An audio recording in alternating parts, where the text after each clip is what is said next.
It's the 2nd of August 2023. Good morning and welcome to the mid-morning show. I'm your host Mary Oswero. And I am Regina Ayanai. Yeah, this is a Farmers Media where we connect, learn and grow. We are glad that you're able to join us this morning. Today we have a very interesting topic, but before we mention the topic, ensure you tag along with us. We are live on our Facebook platforms at a Farmers Media. We are live on YouTube at a Farmers Media, on Twitter at a Farmers with a Z_media, and on our website www.afarmersmedia.com.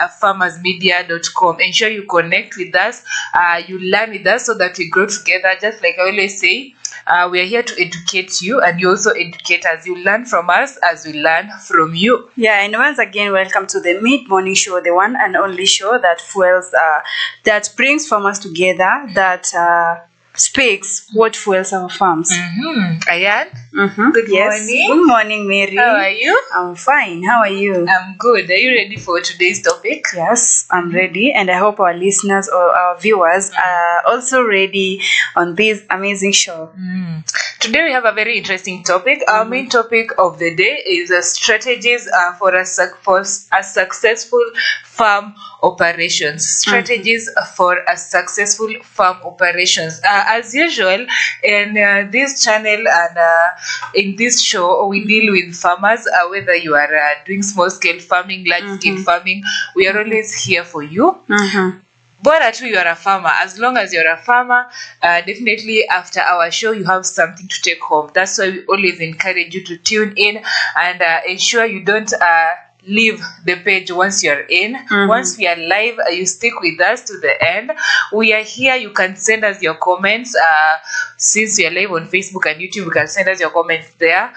You can send us your feedbacks. We'll be reading all of them. We'll be answering your questions. Well, and to all young farmers outside there who are watching us right now, welcome to this show. We are going to educate you a lot about different things about farming, and also those who have interest in farming. This is the platform. This is where you get this kind of information so that you can be able to get these farming techniques. Welcome to our Farmers Media. Yeah, and actually farming is not only for old people, for the older generation. Yes. Even when you are a youth, when you are young, you can do farming. I know of a story, and I know of someone who started doing poultry farming in class 7, and right now she's doing so well with that poultry farming. So never underestimate yourself. Never say that farming is for these older people, Gen Z, Generation Z, amwezi fanya farming. No, farming is for everybody as long as you have the passion and you believe that if you get into farming, it will definitely do you more good than harm. Yes, and you know, farming, you can get a lot of profits through farming. Farming is a profession of patience, a profession of hope. And you know that when you engage in farming, don't say that I don't want to be a farmer. I don't want my friend to see me farming, because the success will be yours, not theirs. So if you are a young person out there and you are interested in farming and you have always wanted to be that farmer, be sure that you will get enough knowledge from this mid-morning show to enable you to undergo this farming. So a Farmers Media is always here to educate you concerning different things in agriculture and also in livestock farming. You know, Mary, I used to think that farming is not for young people, because most of the old people are the ones who practice farming. And I used to tell my brothers, I don't think I'll be a farmer because I think it's only for the old people. But as I grew up, I understood that farming is not only a profession for the old, it's a profession for anybody. Even a 14-year-old girl or a boy can start farming. So don't underestimate yourself. You can do this. You just reminded me of back when I was in primary school. Teachers used to ask, what would you like to be in future? There was a lady, she's called Christine. I hope she's a farmer right now. They used to ask, what would you like to be when you grow up? Funny enough, I used to say I want to be a soldier. Height yangu ilikuwa inanidanganya. You still can be a soldier if you have that time. After I got to know what soldiers go through, interest in Isha. But that lady, she used to say she wants to be a farmer. And I used to look at Christine and wonder, why are you in school? What are you doing here? kwa akili yangu I used to be like, farmers, they don't go to school. Maybe she was just getting some knowledge, knowing how to read, and then she was so serious about wanting to be a farmer, by the way. I hope wherever you are, Christine, I need to know if she's a farmer right now. I'll investigate. And you know that when parents raise their kids, they always tell them that I want you to become a doctor, I want you to become a nurse, a lawyer, a pilot. Like, it is very rare. It is very rare. Farming. Yeah, to find a parent who tells her child to, like, I want you to be a farmer. It's very rare. Even if there are parents who do that, they are very few. And those are the parents who are very passionate about farming. Those who have been raised in these areas of farming. Those can do that. Anyway, when you hear your child wants to be a farmer, just encourage that child. You never know. Farming, this field has money, by the way. Anyway, back to our main topic, the strategies for a successful farm operations. Today we have so much for you. We have so much lined up for you, so ensure you still remain with us in our live sessions. Because we can't wait to hear your comments, your questions. We need to see you asking questions. We need to see you sending your comments. Tell us, what do you want to hear? Tell us the topic you haven't understood very well. At least we can have that time of explaining what we are really doing. Okay, so let's dive into our main topic of the day. We have different strategies. First of all, as a farmer, when you want to be successful in farming, definitely there are strategies that you must follow. First of all, you must plan. I think we all understand what planning means, and we don't only apply planning in farming. We can even apply farming in other businesses. Like any other businesses, a successful farm requires good planning. It requires a good business plan, because the moment you are farming, definitely mostly we have farmers who farm to take to the market. So that's a business. So you need a competitive business plan. You don't just plan. You might be writing down your plan and it's not a competitive one. So at the end of the day, even after using that plan, there's nothing you are getting out of your farm, and you had planned. So it has to be something that is comprehensive and competitive, a good plan. These plans should have goals, the means of achieving those goals, budgeting for crop or livestock, and also the right selection for your crops and livestock. The moment you're planning, maybe you are into livestock farming, you have to know in your plan, what type of livestock do I want? Am I getting cows? Am I getting goats? Am I getting sheep? Yes. So planning is a crucial thing. It can mess you a big deal if you have not planned very well, right? So during this planning period, make sure that you've done enough research. You have planned enough for this kind of crops you want to grow or the livestock you want to keep. And also, when I talk about budgeting, definitely when you're starting something, when you're into farming, you have to buy things like fertilizers, like the seeds, the seedlings. So you have to have a budget. You just don't wake up in the morning, go to the agrovet and get seeds without a budget. You have to have a good, well illustrated budget, a clean budget that will tell you at the end of the day, first you budgeted with 5,000. After harvesting, how much do you get after you've sold your product? If it's less than 5,000, just know you didn't plan well, you didn't budget well. But if it's above 5,000, your budget was definitely a good one. Yes. And don't buy unnecessary things that you don't require for that planning of yours. If you say that I'll buy only maize, don't go to the market and see, wow, there is something else I could buy. Don't mess up your budget, because that is what people do most of the times. Even me, when I go to the shop, I don't just go buy the thing that brought me there. That is lack of financial discipline. You're an overspender. Like I go to maybe I want to buy 1 kilogram of maize, and I go to the shop, I buy in the supermarket, I buy 1 kilogram of maize, and then I see, wow, these chocolates looks good. I end up buying these chocolates, and like forgetting that I also have other expenses. You see? So be careful. I usually mention food every time. So you have to have goals. Why are you venturing into this farming field? Why are you venturing into livestock keeping? You have to have goals. At the end of the day, what do you want to achieve? Without goals, definitely you're going nowhere. Yeah. So when you're planning, definitely you have to know in my plan, what do I want to achieve at the end of the year? If I have my livestock by January, maybe your cows, what do you want to achieve? Kama unataka wajifungue wapate watoto wengine, you get milk, you sell the milk. Those are the goals you should be having, so that you ensure you achieve them by the end of you are planning, by the end of the time you planned when you started this type of farming. Yes. And then there is crop and livestock selection. Just as Mary said a few minutes ago, consider environmental factors such as climate, soil, like soil conservation methods, soil type, and also like the market demand. Make sure that you study it enough, and then choose livestock and crops that thrive under the conditions you can provide. Consider, can these livestock thrive in this kind of environment that they can provide? What type of climate does they require?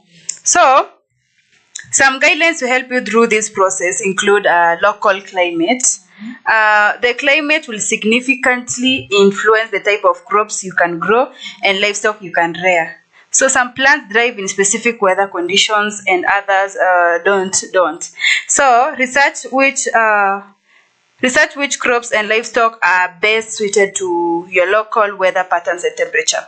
So when you're selecting this type of crops and livestock, make sure that you are researching the market. You go to the market and consider, is this type of crops needed in this market?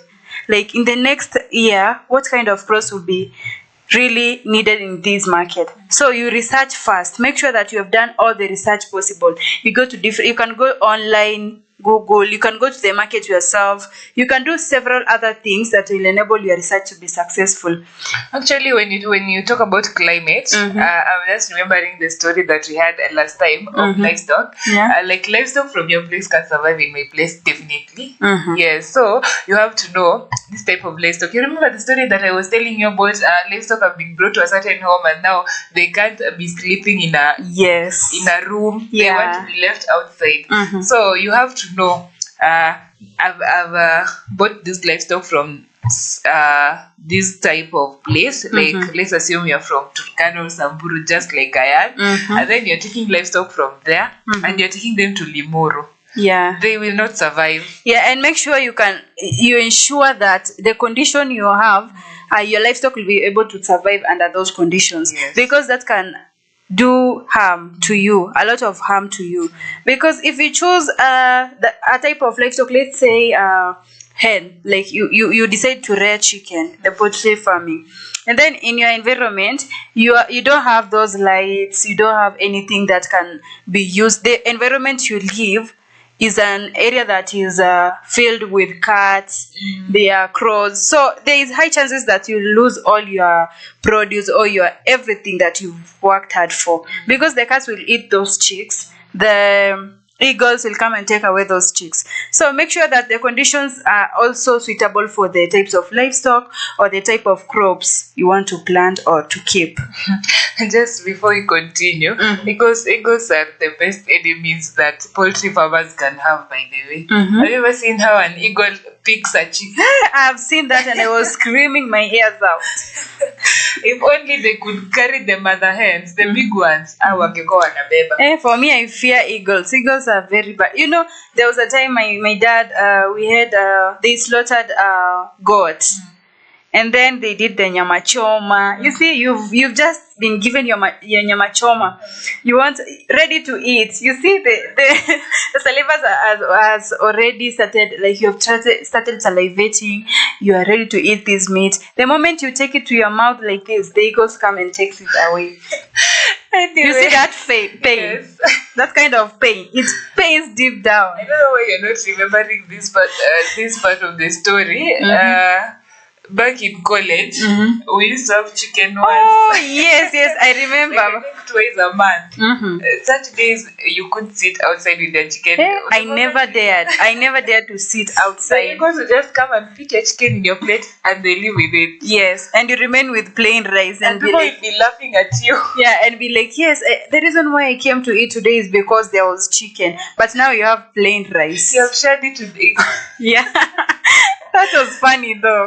Anyway, under the crops and livestock selection, we should also consider the soil type. Different crops require different soil types. Conduct a soil test. I said each and every time we have a show, I think we'll be talking about soil tests. This time round, our farmers, they have to know that soil should be tested. Conduct a soil test to understand its pH, nutrients.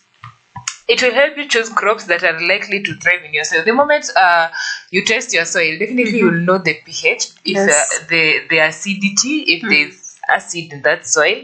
You'll know the nutrients that are in your soil. The moment you've identified all those, it's so easy to choose which type of crop can survive in that type of soil. Yeah, because if your soil is very acidic, then there are other types of crops that will die instantly due to that soil. So it is important that you measure your soil pH before planting any kind of crop, and then consider which crops you can plant in that piece of land. Yeah, that's why we always encourage you to test your soil. It is so important to test your soil.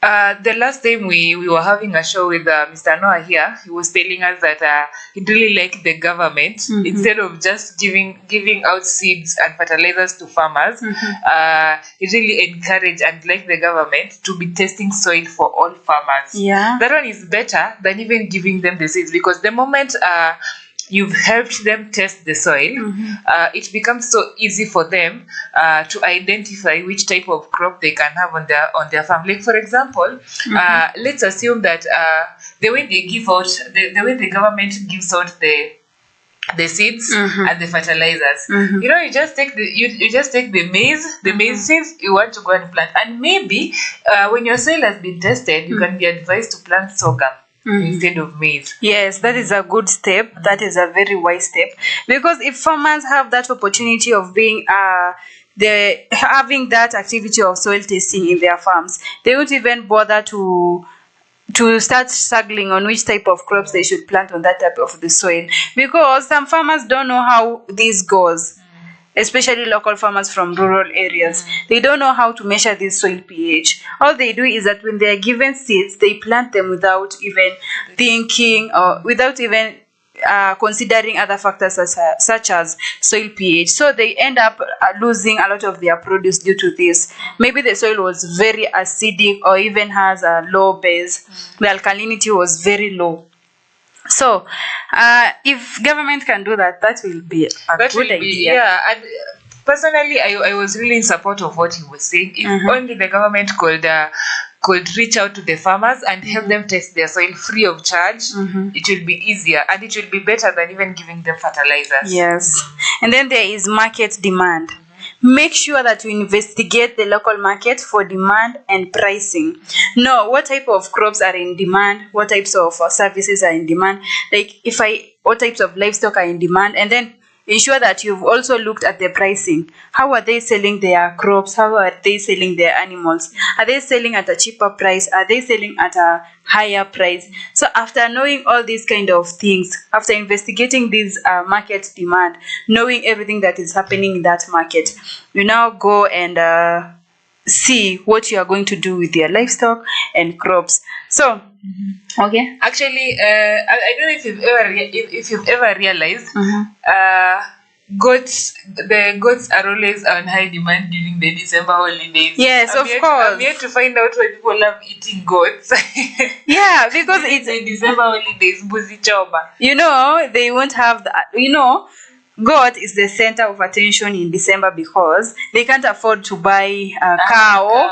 Yeah, a whole cow. They won't finish a whole cow. And then they can't afford to buy a camel or any other type of animal. The goat is the easiest one. And they can't buy chicken because chicken is too tiny. So, and again, high value crops or rare livestock breeds can fetch a good price, but only if there is a market for them. So when you realize that, by the way, maize is in the season, and that these kind of farmers, not many farmers are doing maize planting this season. So you can choose to plant maize. You can choose to take your maize to the market, and you will definitely get a good produce.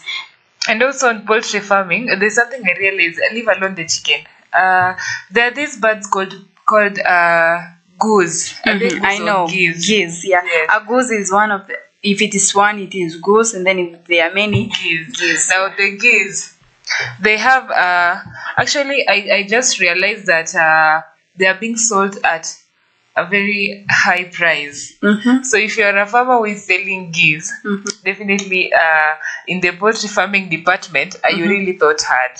Yeah, I think that is one type of a rare livestock breed. You know, you should find rare livestock breeds, the ones that are very rare to find. If you get, let me tell you, people are always curious. They are always curious to know what is really happening in the market. If you bring a rare breed, something that people have always wanted but they don't have it, and they are unable to get it because it is difficult to find it, or even it is difficult to buy it. If you bring such kind of thing, like for example in our area, there was a time people needed to, like, everybody was keeping cattle, cows, camels, and sheep and goats, and there was no any other farmer that was indulging in other livestock keeping practices. So there was this woman who brought it was the rabbits. Yeah, he brought rabbits in large quantities. It was as if 150 rabbits. Wow. And then she just brought it to the market, and everybody, like the moment she started advertising the rabbits, telling the people how they can give birth, I don't know in how many months, how you can get a lot of produce from rabbit meat, people were lining for those rabbits. In less than 30 minutes, all the rabbits were gone. She was selling them at how much? She was selling one rabbit at 300 shillings.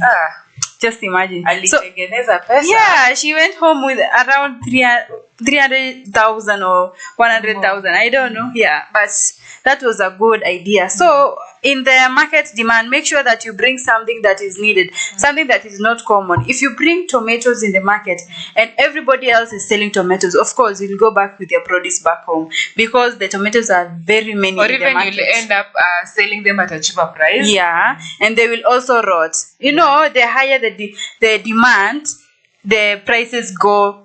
Like if there is high demand of something, the prices are higher. But if there is low demand, the prices are also low. Because if you tell me that everybody in the market is selling bananas, everyone, so everyone will be like, how much do you sell this banana? You say, I'm selling it at 15 shillings. She'll tell you, no, I have someone who sells at 10 shillings. Let me go and buy from her. So if you hear that, you'll say, just take the 10 shillings. You see, that is how you lower the prices of your goods. So make sure that you are planting, like you have really researched about the market demand, so that you don't go at losses. Another point is to consider is available resources. When you talk about available resources, this is what I mean. Consider the resources you have, including labor, capital, and also land. You have to have definitely labor. Those will be working in your farms. Will you be doing it alone? And if it's if your farm is like around 3 acres and above, the large scale farming, definitely you can't do it alone. So consider, do you have labor? Do you have those people who will help you work in those farms? Do you have capital? Do you have enough money to start farming? Whether it's the farming at the shamba or the livestock farming, do you have the money to start that business? Or you're just taking risks? We'll talk about risks later on, or you're just taking risks with some small amount of money that will not even help you at the end of the day. Do you have land? Do you have enough land to do that livestock keeping? Do you have enough land to plant those crops? Yes, you have to consider this. And then some livestock and crops require more care. They require more space. Yes, so you need to consider the space and also how will you care for the livestock and the crops. There are, like for example strawberries. When you're planting strawberries, they need a lot of care. So definitely, as a farmer, when you want to plant strawberries, you have to be ready to take good care of them, to be checking them each and every time, so that you don't go at losses. Yes. And you know that strawberries are very fragile. Yes. No, if you just plant them like that and then leave it and say, when they will ripe, I'll come back to see them. You'll find that your whole field hasn't produced anything, or you can find that it has been attacked by pests or any other kind of disease. Even the pest can be a human being. Unapata tu watu wamekula strawberries zako, the lips are pink. Yes, you think that people have applied lipstick, kumbe your strawberries are in their stomach. Yeah, so before you start farming, make sure that you have enough money to start this farming. You can have that money and say this money will be enough, but the moment you plant, like you buy the seeds, you buy the requirements, you find that you don't have enough money. So make sure you budget, write your budget down. This amount of money will go to this amount of money will go to buying maize, or this amount of money will go to buying potato. So make sure you are also researching you're also taking your budget on time. And then this takes us to crop rotation. It can help maintain soil health and also manage pests and improve yields. We've been talking about crop rotation in last week. We were talking about crop rotation, and we encourage people to rotate their crops to avoid the soil from being the soil fertility from being depleted. So if you continue with crop rotation, your soil will be healthy, like your soil will be fertile. Your crops won't even be able to supply other kind of diseases or pests to other crops that are healthy. So make sure there is crop rotation. Yeah, and also on the crop rotation part, definitely if there are pests, pests and diseases that are in your farm and you're practicing crop rotation, they won't easily survive in that environment. Yes, they won't. So make sure that during crop rotation, you alternate plants. You plant the legumes, you alternate them with the plants like maize and no, not maize, wheat. You know, wheat they require like high amount of energy and nutrients. So when you replace wheat with legumes, legumes have that ability of capturing nitrogen from the air and converting it into the soil. So when you remove these legumes from this part of land and move it to another land, and you bring the wheat and put it in place of legumes, your wheat will grow well because it is experiencing enough nutrients. It is growing in a healthy soil. So make sure you also practice crop rotation. Yes. Another point is disease resistance. We thought today we have so much to share with you. So ukiona tunaenda haraka sana and you've not understood something, you can tell us in the comment section. We are still live on Facebook at Farmers Media, on YouTube at Farmers Media, and on Twitter at @farmers_media, and also on our website www.farmersmedia.com. Yeah, don't forget to send your comments, your questions, or any concerns. We are here for you. We are here as a Farmers Media, and we are willing to help you in any way possible. And if not, we can call an expert who can be able to educate you further. Yes. So if you feel we are so fast, you may realize we are running. I'm having a half cast of Samburu and Turkana in studio. Yes. Yeah, so akinipeleka mbio, I just have to keep up with the pace. So if you feel we are going too fast and you need something to be clarified, you can tell us in the comment section. Yes. Our next point is disease resistance. When I talk about disease resistance, this is what I mean. Choose crop varieties and livestock breeds that are resistant to diseases common in your area. This can save you a lot of trouble and expenses later.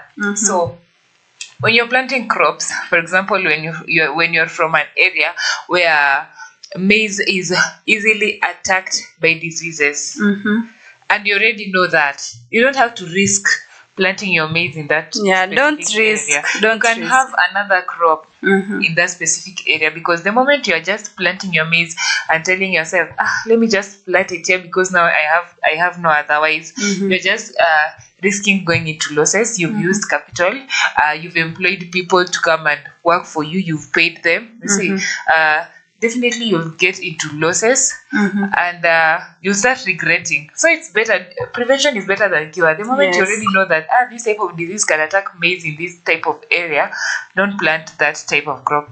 And that's why we insist that you should undergo all the farming practices before planting your plants. Make sure that your soil is fertile enough, you've provided enough nutrients for your soil, you've just practiced generally everything that will improve your plants health. So if you do that, your plants will definitely grow well and be able to harvest very good harvest. And also, how can you know that this disease is so common in my area? Experts can help you on that. That's why we have experts. So regularly visit, as a farmer, you can regularly visit these trainings. You can attend these trainings, because there are trainings that definitely go on in different counties, in different areas for farmers. Ensure you attend those trainings. When you're told there's a training, you're a farmer, you want to know more, you want to help yourself as a farmer, attend those trainings. Maybe in one of them they'll inform you what type of disease is prone in this area, what type of pests really attack crops in this area, and what type of crops are being attacked by those diseases. So trainings help a lot. If you can't attend, if you're not able to attend those trainings, look for an expert who maybe is familiar with your area, so that they explain to you what kind of diseases or pests are prone in that area. Yeah, and you know that when you plant these pest and disease resistant crops, it is very crucial, because you won't have yesterday we were talking about agrochemicals, and we were really discouraging people from using excessive agrochemicals on their farms, and we were encouraging them to use organic farming. So instead of using these agrochemicals, why don't you plant these crop resistant these resistant crops? Because these crops will it won't affect the environment, it won't affect your garden, it will only bring profits to you, because through planting these kind of crops, they will attract pests. They will kill all the pests, like the pests will repel them. When you mix these resistant crops with your other crops, when the insects land on that type of crop, they'll skip all the other crops and go to another crops, and they will land to another resistant crop. So they won't be able, at the end of the day, you won't lose any of your plants to those insects or be affected with that diseases. So on to the next point, it is skills and interest. Choose crops or livestock that you are interested in and willing to learn about. Don't just go about choosing any type of crops or livestock because others are doing it, because you'll give up. You'll give up very early, because if you are not interested in dogs and you want to rear dogs, I'm never interested in dogs. Yeah, so there are other people who are rearing dogs and they are selling them. If you are allergic to dogs, but you see that it has a lot of money, let me rear it, and then I'll get a lot of money. In the end, you won't even be able to take care of these dogs, because you are not interested in dogs. Your passion will just last for a few days and then it will be gone. So make sure it's an animal that you really love. Actually, I'm never interested in dogs, but I know that dogs, especially these chihuahuas, they have a lot of money. So I normally tell myself I can just keep them so that they get money. I'm never interested in dogs. Anyway, we're going to take a short break. We take tukunywe tu kamaji kidogo tu, because our throats are already dry, and then we come back with more. Continue following us. We are still live on YouTube at Afarmers Media, on Facebook at Afarmers Media, on Twitter at Afarmers with a Z _ media, and on our website www.afarmersmedia.com. Don't go away. Keep tuning in.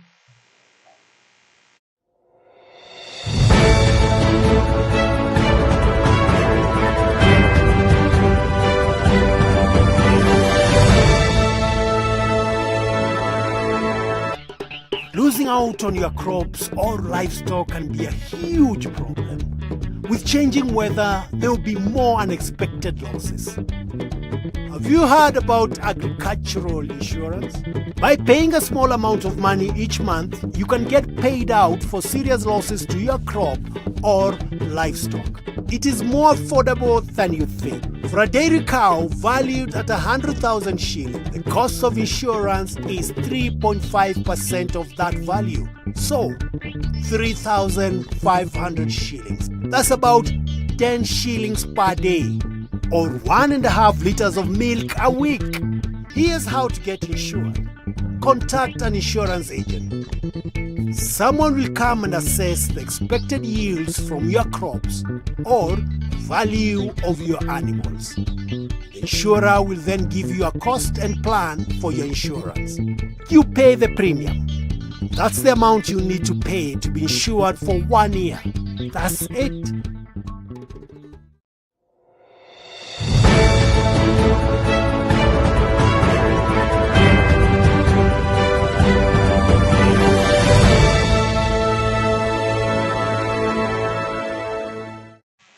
Welcome back to the mid-morning show. My name is Mary Oswero. Just before we went for a break, we were talking about a very interesting topic with my co-host. Yeah, welcome back. I'm Regina Ayanai. And stay tuned, continue watching us in our channels on social media channels at Farmers Media in Facebook, at Farmers Media in Instagram, at Farmers Media in TikTok, at Farmers Media in Twitter, and www.farmersmedia.com in our website.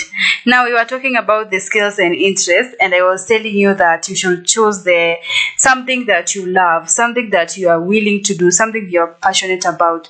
You can't tell me that you're choosing it just because others are doing it. And then farming requires knowledge and passion, and it is easier to succeed if you love what you are doing. If you love what you are doing, then it is very easy to succeed, because what is stopping you from achieving what you want? Nothing. You are very passionate about that kind of an activity. You are very passionate about poultry farming. You are never going to give up because you are in love with poultry farming. Everything about poultry farming is attractive to you. So you choose something that you are very passionate about, something you love doing, something you can take like a hobby. So make sure that you are not choosing something out of spite or out of others are doing it. Choose it because you are willing to do it and you are passionate about it and you really want to do it. Yes. So let's talk about feed availability. When I talk about feed availability, if you are rearing livestock, consider the availability and cost of feeds. Yes, feeds. Some animals may require specific feeds, which can be expensive or hard to come by. When you are into livestock keeping when you're into livestock keeping, ensure that first of all, you know what types of feeds do your animal need. Yes, there are animals that maybe they will not feed on the normal grass. They need hay. So you have to identify which type of feeds do your animals need. How much are they? Like, was it yesterday? We were talking with Mr. Noah, and he was telling us that there are no silage bags around Kitengela. When you need silage bags, you have to go to town. So once you've identified that, you have to know where you will be getting those bags. As long as you've already known that your animals need silage, and you need to keep a lot of silage, you have to know where you're getting those bags, because silage are kept in bags. So it's good to know the market where you get the feeds from. Where are you going to get this silage? Where are you going to get these bags? As long as your animals will be taking the silage. Where are you going to get hay? If at all your animals need hay, different types of feeds, you have to know where you're going to get them for your animal. That's why you have to consider feed availability. Yeah, and you know that when your animals feed very well, you'll have a bountiful harvest. You know, a happy farmer has healthy animals. There's no farmer that has an healthy animal and is very happy. Of course, there is something disturbing that kind of a farmer. So if you want to be happy, make sure that your plants, your crops, or your animals are also happy and very healthy. And then that takes us to compatibility. Make sure your crop and livestock choices are compatible if you are planning to run a mixed farm. So if you are planning to run a mixed farm, make sure that the crops and the livestock or whatever you are doing there are very compatible. There is a mutual benefit between them. So if it requires, some crops can provide feeds for livestock, and livestock can provide manure for animals. So this is a benefit. It's a win-win. I'm growing cows and maybe, let me tell you, and other types of crops. What is always good for cow Napier manure? grass. When you're growing napier grass. Yes, you can even grow it as a cover crop, but we'll talk about that later. Yeah, so when you grow maybe napier grass and you are rearing cows, you see, when you take the dung from the cow, it can use as a fertilizer. You put it to the napier grass, and then the napier grass, the cows will eat the napier grass. You see that mutual benefit. So make sure that they are very compatible. You can't tell me that you are rearing cats and chickens. You see? Actually, you can rear cats and chicken, but at the end of the day, you just train your cat. Yeah, and because you feed it. not even straining, because they are not compatible. If the cats meet the chicks, they eat the chicks. Not all cats eat the chicks, Like according to me, according to my observation, to what you've seen in your yes, place. a lot of cats eat the small chicks, the ones that are from the eggs. Like they are very fresh from the eggs. They eat them. Even the other cats tend to run around they chase away the chickens. Some chicken eat meat. And when you give this meat to your cats, the chicken might want to eat that meat. And the cat will end up chasing away the chickens. So make sure that the type of livestock you are rearing or the crops you are planting are very compatible. If you are rearing the livestock and if you are rearing maybe goats, it provides you with milk and stuff. And then you are rearing maybe you are planting maize. Maize is used because maize and cows are very compatible, because you get milk from the cows, the meat, and everything else, and then you get the maize from the farm, right? After you harvested that maize, you take the cow dung, you make fertilizer, and then apply it to your farm. This enables the maize to grow even well. So after the maize grow well, you harvest your maize. After removing the kernels from the maize, you feed those cobs to the cows. The cows get they eat those cobs, and then they eat the maize plants. After you have harvested everything, you can take your cows to that field and they eat the remaining maize plants. You see, that is a very compatible type of practice that one can be able to practice.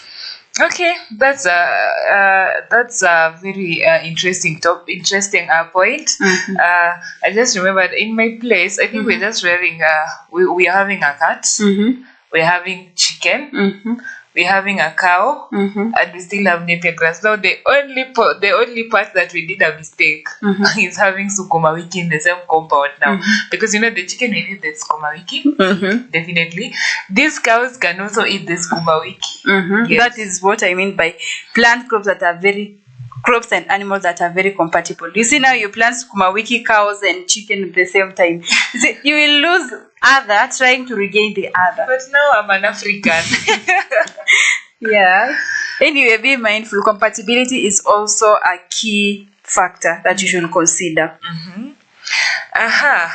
We also have continuous learning. Stay updated with the latest farming techniques and technology. I should also keep up to date with the changing market trends as the demand for certain products fluctuates. We really talked about the market demands, definitely.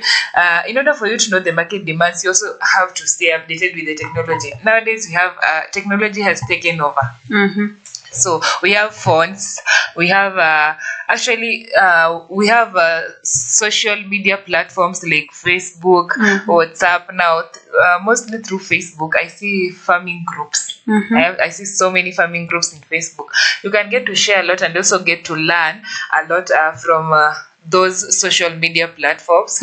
Yes, you can also get to learn the latest farming techniques through different apps, through different social media platforms. Maybe you are into poultry farming and you don't know the new ways that can help you even add your chicks, so that you have so many of them.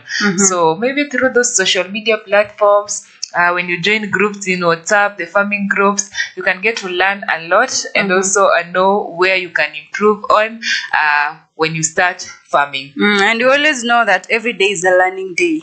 So the moment you're walking in the road, make sure that you learn something. You might be, there are other people who are like, when they are traveling, they sleep all through from where they start to where they end. They finish their journey. So there was a day my teacher was in class and she told us who saw something that was happening today on the road near the, I don't know, it was near Nyayo Road, because a lot, and first of all she asked who goes through Nyayo's road, who passes through that road, and I raised my hand, other people raised, and the teacher asked me what was happening in Nyayo Road today, and I was like, I don't even know, because I was sleeping all through. And the teacher was like, why are you sleeping? As a journalist, you are supposed to be awake at all time. First, when you are traveling, be like alert. You can come across any type of news. And that's why I'm telling you, even when you're in the road, make sure that you look out for things. Ask the people. If you meet a farmer, be open to him or her. Tell him, what do you do to make sure that your crops are growing healthy?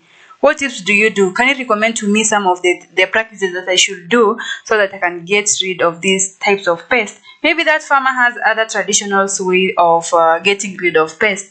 He might tell you and it will be very useful to your farm. So every day is a continuous learning day. And also, nowadays in different TV stations or even radio stations, they put it out there.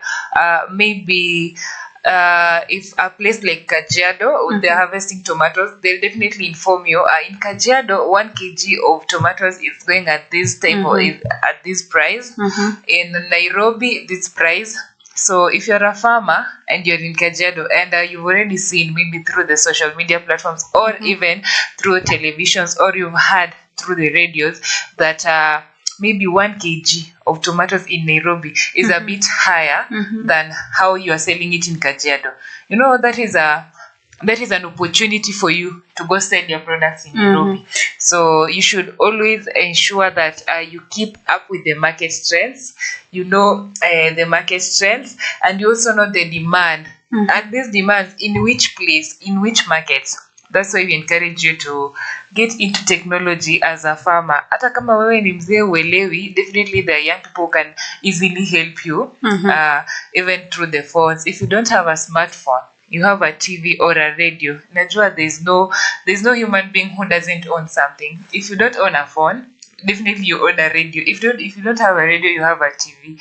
So you can get to learn about the market trends through those gadgets, and you can also get to learn the prices of different commodities in different markets, so that you know this product, which market do I take it to, so that you get enough profit. Yeah, and you know, when you are in a mat, many mats nowadays, you can hear radios. We don't know what mats are. Oh, the matatu. Yeah, the matatu. When you are in the matatu. You're saying it as if you're talking to yourself because you're the one who understands. Okay, in the matatu or the buses, the one you board in the morning, we're going to work or we're going anywhere, they usually have these radios in those kind of cars. Yes. And you can listen to it. Don't just ignore. Maybe they can say something important that will help you. So make sure that you've learned every single thing every single day. Even if it is one thing, just make sure that you've learned that one thing. People are just used to listening to those pastors who preach, who preach in the matatus. Maybe that's why they don't listen to radios. You better just listen to those radios, because at the end of the day, it will be of high benefit to you. Yes, and again, another strategy is invest in technology. This is something that many farmers should do. Make sure that you invest in technology. Modern farming equipment can increase productivity and decrease labor costs. You know that there are machineries nowadays that are used to harvest maize or other types of crops. If you can be able to afford those machineries, then your production will even increase better, because those machines will be able to harvest each and every single crop in that field. But if you employ the people harvesting there, some will steal your products, some will even skip other products, because human beings are not perfect. They can do some mistakes in the fields. They can ruin some of the produce. So it is not 100% sure that you are going to get your produce 100%. So make sure you also ensure that if you have that kind of money, you can use modern technology or modern equipment to increase productivity and also decrease labor cost. If you will tell me that I'm going to employ 50 people to harvest my farm, of course they are going to pay each and every person there. And if you total that amount, it is even more than using a modern equipment. Actually, nowadays those modern equipments are just there for hire. You can just hire. So I don't think it's so much expensive, because you don't need to buy it. Yeah. You can just hire it. In the county governments, I think they distributed some machines to the county governments. In my place, I just say, if you're a farmer and you've already harvested, or you want to prepare your farm, you need a tractor or even this machine for harvesting. Hata hii ya kudondoa mahindi, I don't know how we should call it. This one for ya kudondoa mahindi. I don't really know that. You don't know that machine? You've never seen it? I've never. I've seen it in my place. I think the government donated it to the county. They gave it to the county government. Wow, so that's you can just good. hire it from there. It's not so expensive. I'd also like to encourage farmers to use these machines. Yeah, consider investing in these new technologies such as automated irrigation systems. There is drones for monitoring crops or precision agriculture, and many other. So make sure that you are using this kind of technology. You can use if you can afford drone, then buy it, because it will make your work easier. You just be at the comfort of your house, and then you send your drone and see what is really happening to your farm. Are there thieves there? Are there pests? Are there crops that need a certain amount of water? So through this modern technology, you will be able to improve yourself as a farmer and improve your productivity. So you should invest in technology. Yes. The next strategy is soil health. Implement practices that maintain and enhance soil health. This includes crop rotation. We already talked about crop rotation. I think we've mentioned it several times by now. You already know what we are talking about. Planting cover crops. When I talk about cover crops, this is what I mean. We have cover crops like grass. You can plant grass in your farm. It will maintain your soil health, definitely, because there will be no soil erosion. You can plant napier grass, not only grass ya kawaida. You can even plant napier grass. We have trees. We have trees that can act as cover crops, actually. The trees for fruits now. Yeah. Yes. You can use organic matter. You add organic matter to your soil. It will boost your soil health, and also minimal tillage. Yes. When you're practicing tillage, definitely you're going so deep into your soil. You're breaking the soil so deeply. You are affecting the organisms that can add nutrients to the soil. Yes, so we encourage minimal tillage. If you want your soil to be healthy, if you want to have a healthy soil, definitely you have to have minimal tillage in your farms. Practice minimal tillage in your farm, and you plant a lot of cover crops like grass. So be mindful also, while tilling your land, be mindful of the compatible particles. These particles, they are usually very big, size of the block, or even bigger than it should be. So you make sure that you break them to allow the oxygen to enter into your soil carefully, and also to allow your crops to grow well without the blockage. Then the other strategy is risk management. You know, in every business, each and every business, there is no business in this world that doesn't have risk. Every You have to business take a risk. comes with a risk. So make sure that you know how to manage your risk. You can use insurance, diversification, and future contracts to manage your risk related to price fluctuation, weather condition, pests and diseases. So while dealing with risks such as pests and diseases, maybe climatic conditions, weather, you make sure that this risk will be able to cover all these things that can happen to my farm. Identify potential risks and develop strategies to mitigate them. Risks can range from weather conditions and pests to market price volatility. So if you see that I have a lot of pests, like I might experience pests in my gardens in the future.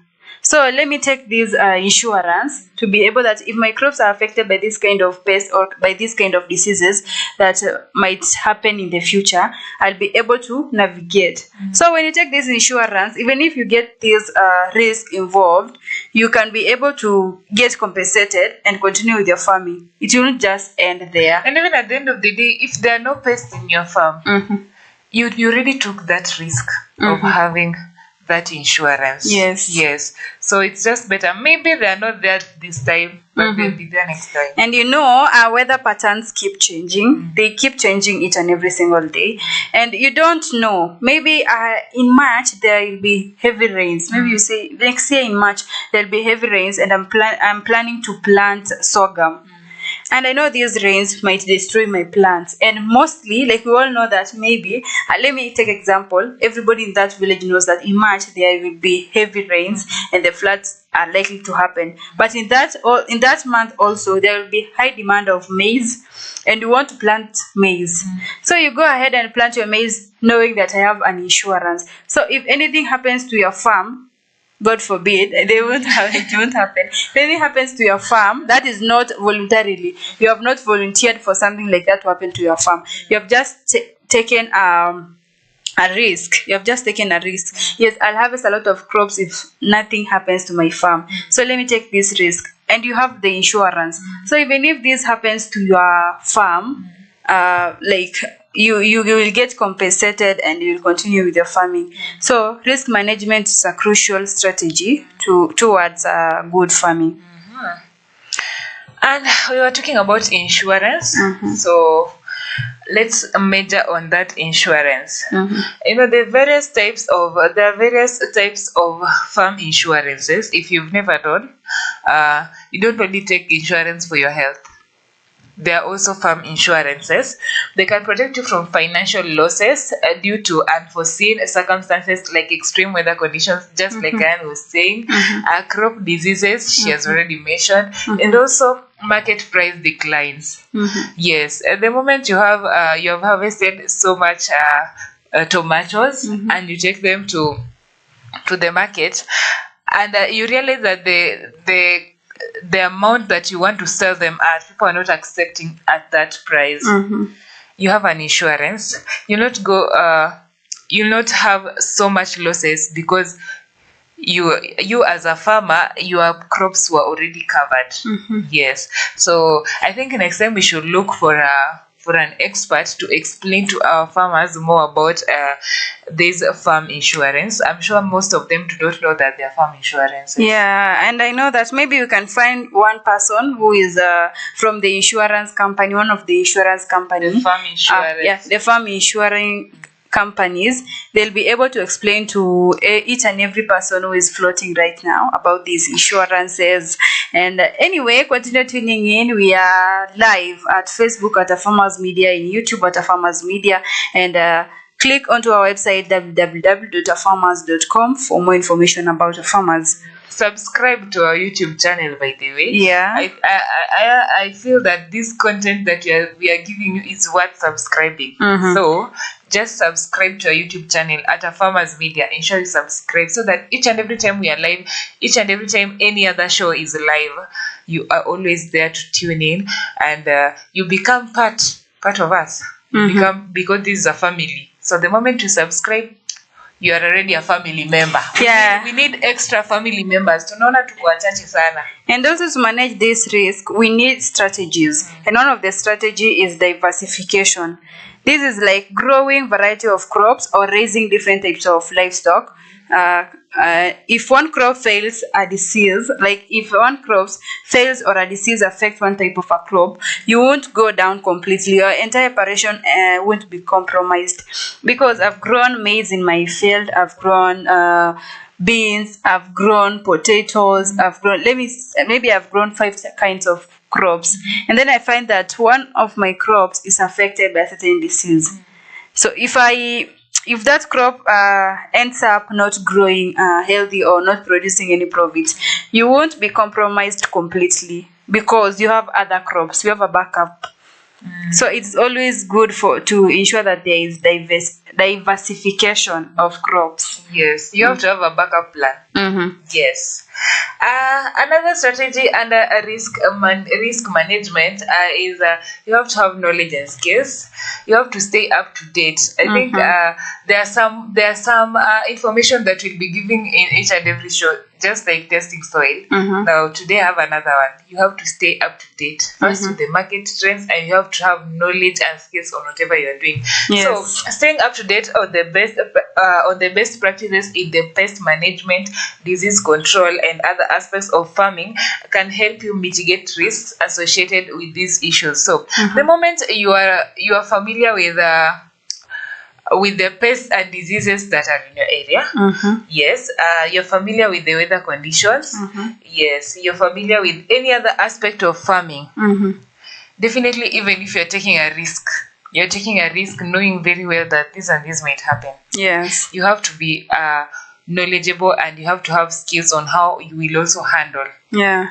Don't just focus on the past activities. In case the pests and diseases attack my farm, how will I do it?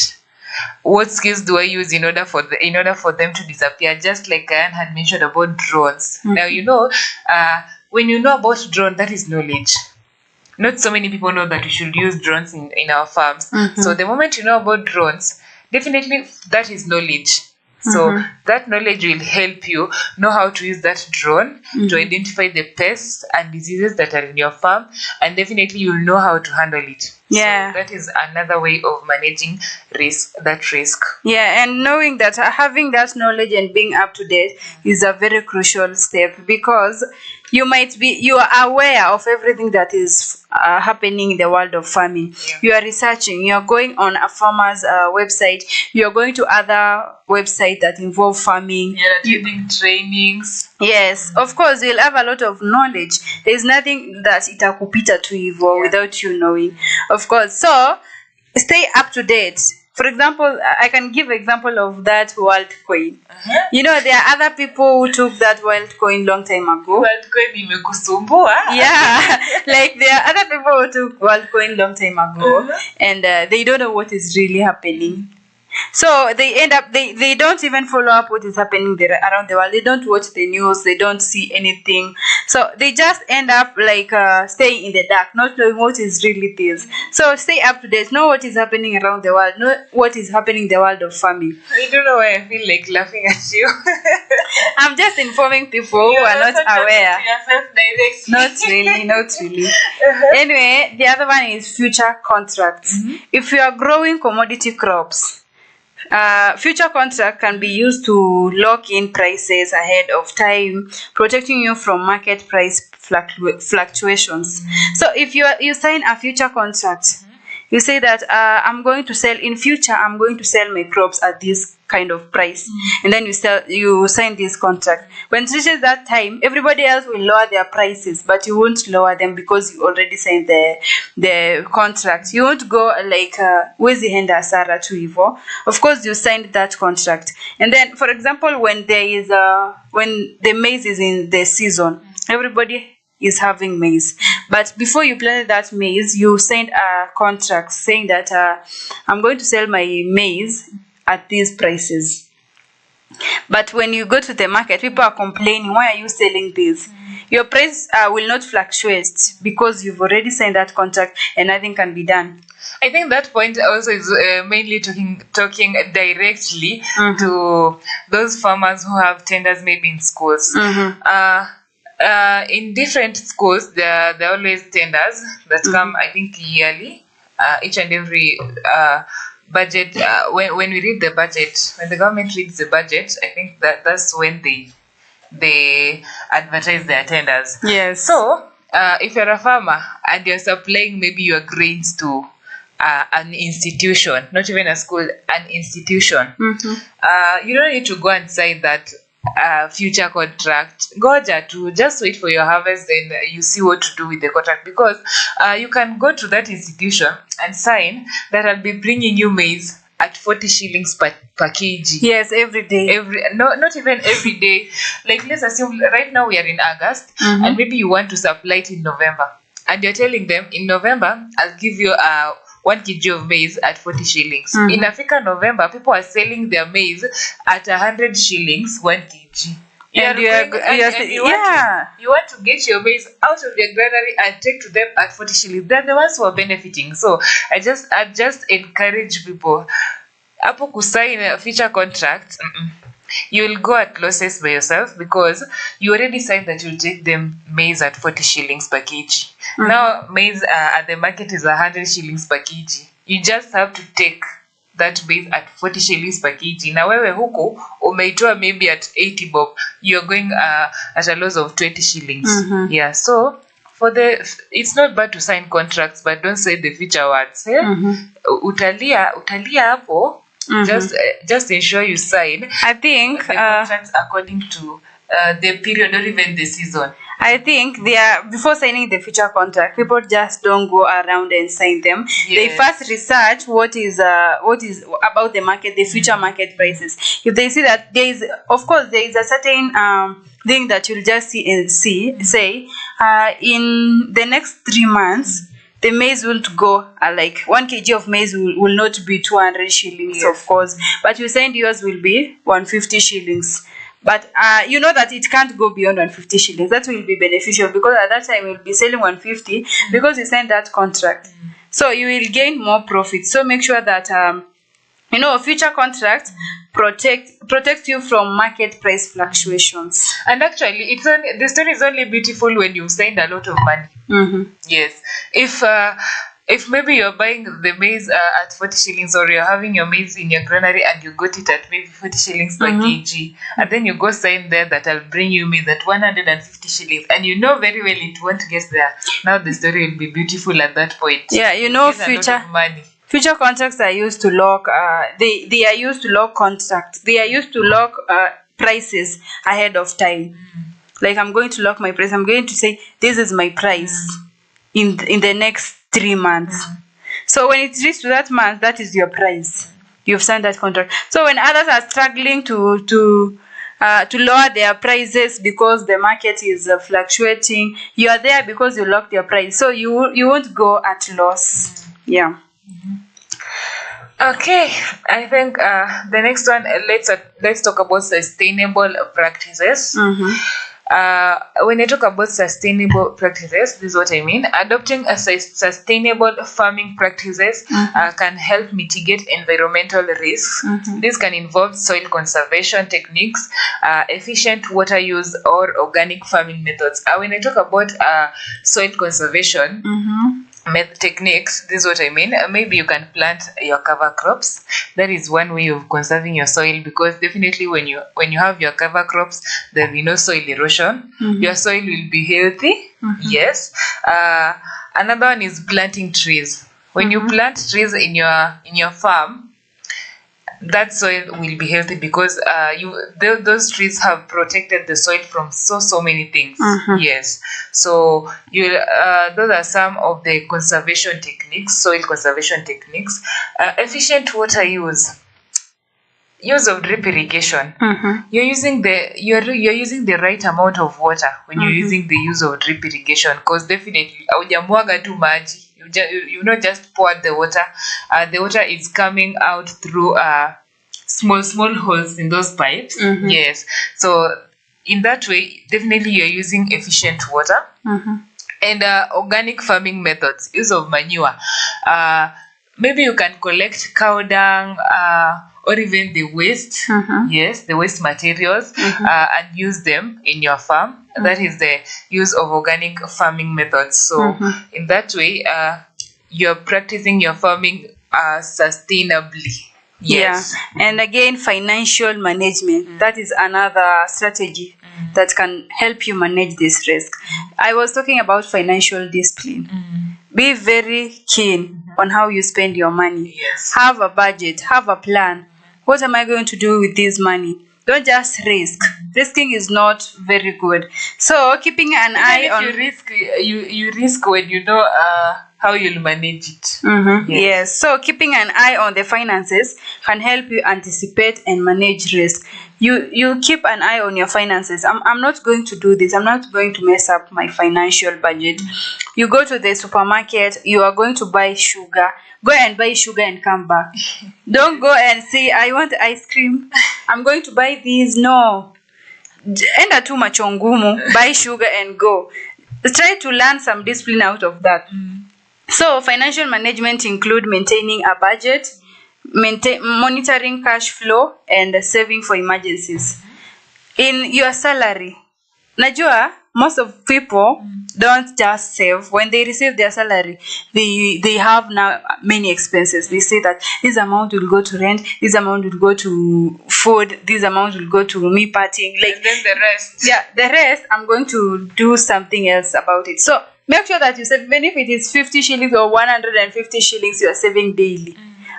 It is good. That is, you're saving for emergencies. You can go in town and you happen to maybe break a bottle of somebody and you don't have that money. For people's tomatoes, the way the vendors normally sell on the street. Yeah, you will go to the police station just because you didn't have that emergency money. Yes. So it is very crucial and very important that you have that money. You have emergency money so that if anything happens, you are able to manage that kind of a risk.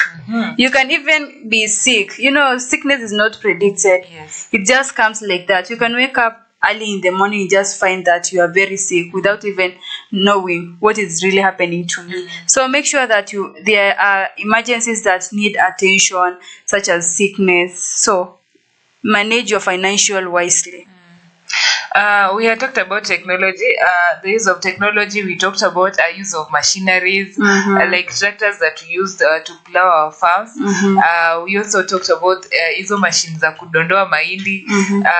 We talked about use of technology, also use of our phones, televisions, radios, irrigation systems. Yes, but now in this part of use of technology, we should consider weather forecasting tools, precision agricultural technology, or automated systems can help mitigate risks associated with weather, labor shortages, or inefficient use of resources. So when you have the weather forecasting tools, I think was it in primary school that you are being taught about those weather? Yes, we are being taught about weather, the windsock, and also the tools that you can use to know what weather is. Yes, and where the wind is windsock, blowing wind vane. Yes, those things. Was it in primary school? Yes, it was in primary school. Yes. We used to draw those things even in exams. Did you try making them?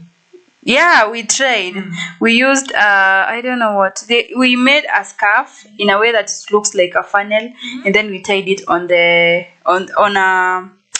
stick, and then placed it in the middle of the field. So when the wind blows, it shows the direction of the wind. If the wind blows, if the wind blows in that side, it shows that side, or if it's in north, if it is where. So we used to observe that. We did that practically. Ours didn't work, or it's me who doesn't remember. I don't remember those things working. We made windsock. We also made windsock. We made different kinds of things. First of all, we made windsock using a compass. Using a compass. The compass that we used to draw during mathematics. To construct, we use a compass to make a small windsock, and then we place it on the window. Our teachers were very active back in primary school. They used to teach us a lot. Until now, I was wondering, how is that helping me right now? Like doing all those things. Helping you right now? I don't see it It because is. I don't have that wind vane with me. I don't have that windsock. You don't have to have it with you. See, as long as you have some knowledge about it, at least you know the wind is blowing to this direction. If the windsock was here, the wind would have been blowing to this direction, and now I'd have known so much. Yeah, but again, you can feel the wind where it's blowing from. If you stand like this, you will see that the wind is blowing from my back or in my front or in my left or in my right. So you don't need I don't think that I need those things right now. But those things are so important to farmers. Yes, you can use those weather forecasting tools to know where the wind is blowing from. Actually, this issue of where the wind is blowing to and from can really help farmers, especially those who have harvested something like maize and now they are winnowing. Wow. Yes, That is nice. it will help them easily because automate to the traditional ways. And Yeah. now let's just avoid those traditional ways. Sazigine, we just use the technology. Like the winnowing. Yes. The winnowing is a traditional Actually, way. yes, it's a traditional way, yes. But for you to know where the wind, those farmers are not you, Ayan. You can. Let me tell you, you can with They're not you winnowing.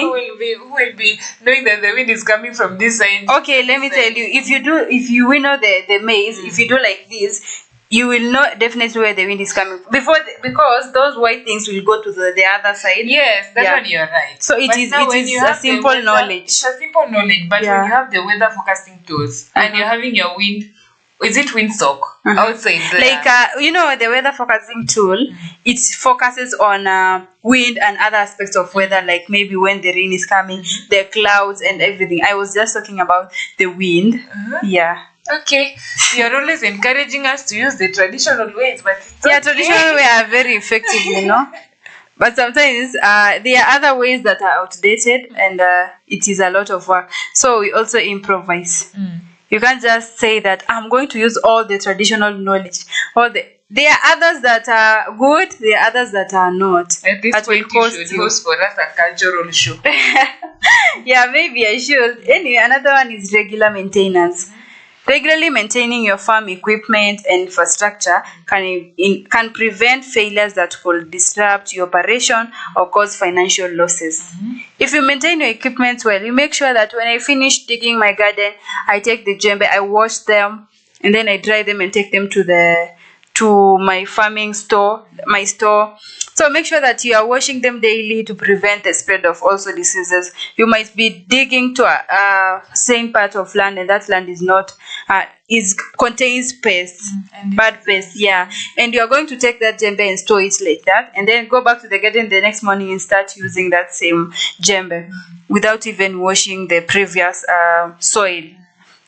So make sure that you are washing your farming equipment every time you finish the farming to avoid also rusting and other types of things that are very dangerous to your plants. Actually, in order for them to avoid rusting, after washing them, ensure they are dry before you store them. Yeah. Yes. Yes. So, and again, infrastructure, it can cause a lot of failures if you're not very crucial about the thing that is going around your farm. You make sure that the roads you are taking, that is always mainly responsibility of the government most of the times. The roads, you find that the roads are very bad while transporting your goods. So when planting, we were talking about before planting your type of crops, selection. Make sure that you select a land that there is a good infrastructure, somewhere that you won't struggle. If your land is in a place that you don't struggle with transport and the roads are very good, then well and good, you're in a good place. So also infrastructure, how you distribute your plants. Others have their farms near their homes. They live near their homes. If you make sure that road that you pass from your shamba to your home, it is something that it can't disrupt your crops. So make sure that you also repair those kind of roads if you live around your shamba. Only if you can manage to repair them. There are some that only needs the government. Yes. My final point under the risk management is legal compliance. Staying in compliance with all relevant laws and regulations can mitigate risks associated with legal penalties or loss of licenses. I don't know if you've ever visited a land court. A land court? Yes. What type of a land court? Have you ever? You've never? What type of a land court? Lands court, like court of law. Oh, yeah, I've visited my home court. No, now there is a lands court. And I haven't done that. Actually, through visiting a lands court is when I realized that even in farming, there are things that need to be legal. Yes, you can't just farm just like that. Yeah. You have to have a title deed for that farm. Yeah. Yes, in order for you to be at peace when you're farming, so that you don't have each and every time wrangles. You've already I don't know if you've heard of situations where you planted your maize or even your trees and then someone comes and cuts them down. I've heard that because people are having these land grabbing things. Yeah, it is very common nowadays. So you ensure that you have a license for that land before going ahead and planting your crops. A title deed is very, very important. So that's why we encourage you to follow the law. If you want to own a land, definitely if you want to own a place where you'll be farming, ensure it is yours to avoid those wrangles and land grabbing issues each and every time. Yeah. Yes, I can see it's 12:20. Time inakimbia sana. We've talked a lot again. We need some water and to rest just a little bit, but we'll be back. Continue following us on our social media platforms. We are still live on YouTube at Farmers Media, on Facebook at Farmers Media, on Twitter at @farmers_media, and on our website www.afarmersmedia.com. Continue sending us your feedbacks and your comments. We are here to answer all of them. Tune in and don't forget to follow us and subscribe to our channel.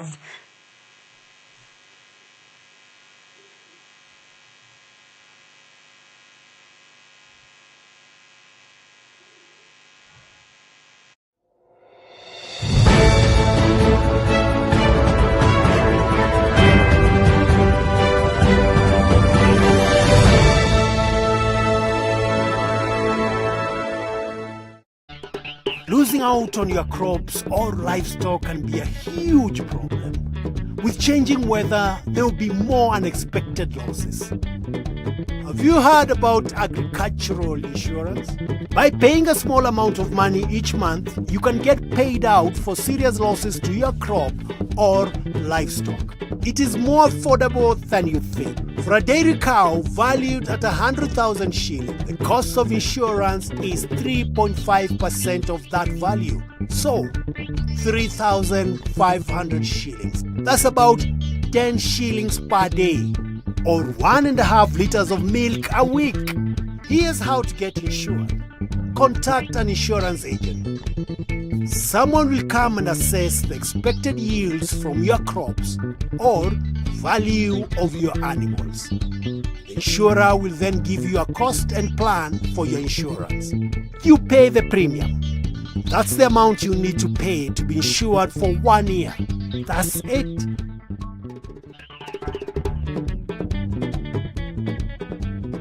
You've planted maize and put in a lot of work to keep your soil healthy. Now, you need to manage it well so you get a good crop. Keep weeding, as weeds take up food, water, space, and light meant for your crop. Fertilizing your maize can really boost your yields. And the best way to know what fertilizer you need is by doing a soil test. Add fertilizer to your maize when you plant. Again, when your crop is knee-high. Top dress your maize with nitrogen-rich fertilizers such as CAN or urea. For very high yields, it's worth top dressing again when the maize starts to flower or tassel. Investing in the right fertilizer and improving your soil health means investing in your profits.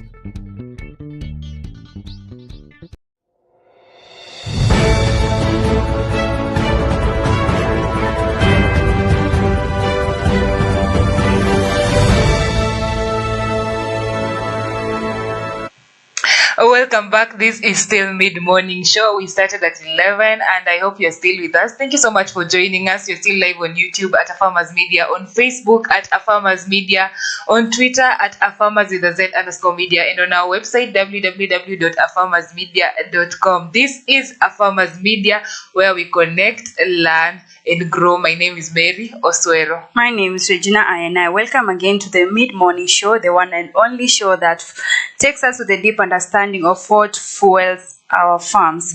Now, we were continuing on strategies of taking care of risks, right? So, another one is healthy soil. Maintaining soil health can reduce risks associated with crop diseases and poor yields. This can involve practices like crop rotation, cover cropping, and organic addition matter. Mary told us a lot about healthy soils, how to maintain this healthy soil in the previous segment. And we all know that if you practice a good healthy soil strategies, you'll be able to grow your plants very healthy. When you put cover crops like grass, you ensure that you have placed beneficial organisms into the soil. Your plants will grow very well, and you will be able to curb any other risks that may arise. I don't know why when you talk about cover crops, cabbage comes into my mind. Someone should tell me in the comment section, are cabbages cover crops? Or maybe because you are thinking the way cabbage spread while in the field. The farm. Yeah. Please tell me in the comment section if cabbages are cover crops. I don't think so though. But you can tell us in the comment Educate section. me. I told you we are here to educate each other. You're educating me, I'm educating you. Yes. Yes, you can tell us in the comment section if at all the cabbages are cover crops. I'll get to know more about it, because anytime I'm talking about cover crops, I find myself saying cabbages. Anyway, next to our point is still under the topic of strategies for a successful farm operations. We have sustainability. Employ sustainable farming practices. This not only helps the environment, but can also increase profitability in the long run by improving soil health and reducing reliance on expensive inputs. I think today we are talking about soil health a lot. We've been talking about testing your soil, but not today. We are majoring on soil health. Yes. So you have to employ sustainable farming practices. Yes. It really comes through when it comes to farming. And then there is contingency planning. Contingency planning, it means that you have to have a plan in place for potential emergencies. And so whether it's a disease outbreak in your farm or livestock or a natural disease, make sure that you have these kind of emergencies. These can include having emergency funds, backup power system, or plans for quick disease containment. For example, there is a season where the chicken get this kind of a disease, and a lot of farmers are forced to slaughter their chickens because they don't know how to curb this kind of a disease. So make sure that you usually have this contingency planning. Make sure that you have applied for funds so that when this kind of a disease happens, then you will be able to get help. And also, places like Turkana, I know there are drought seasons. Yes, so when there are droughts, I normally see there on the news, the cows really die. The animals there. Yeah, they die. They die of hunger and thirst. Yes. Yes, so just to make sure, that's why we are talking about having emergency funds anyway. Yes, that's a natural factor.